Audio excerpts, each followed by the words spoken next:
So this is your Chameleon Colorless Blender Pen, and it is a double-ended pen, just like your regular Chameleon. There's a bullet nib on one end, and on the other end we've got this nice super soft Japanese brush tip. Again, you have that gray band that indicates which side is the brush and which side is the bullet. So this is contains a colorless toning medium, and this is actually the same toning medium that's inside of your Chameleon mixing chamber, which is kind of cool.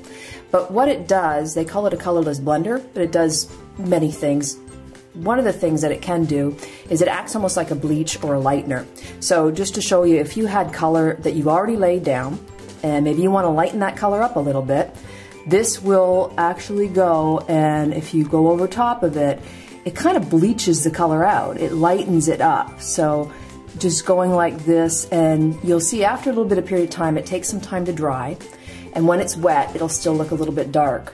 But what you'll find is that it'll turn a little bit lighter after it sits for a period of time. So you can see that lightening now.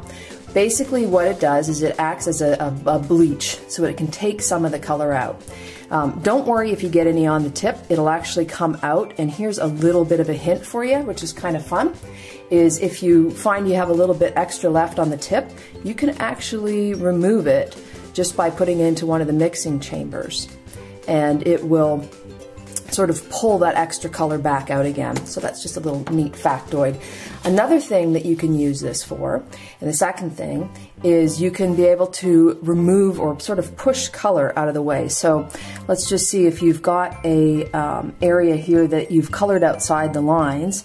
Basically what you can do is you can use your blender to sort of wet this up, and again, it's going to be wet, you gotta let it dry, but you'll see you kind of push the color and the bleach will take the color out. So once you let that dry, it'll go back white, and then you can hit it a few more times. So it kind of acts like an eraser. So that's the second thing you can do with it. And then the third thing you can do with it, which is really kind of fun, is you can create patterns or textures. And this is all in the instructions. But you can use either the bullet or the brush nib. I'm just using the brush nib at the moment.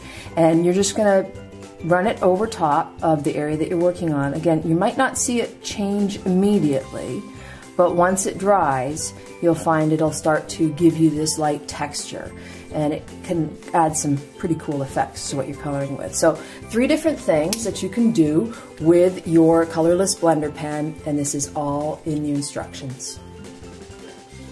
For more great tips and techniques, check out our video learning gallery on ChameleonPens.com.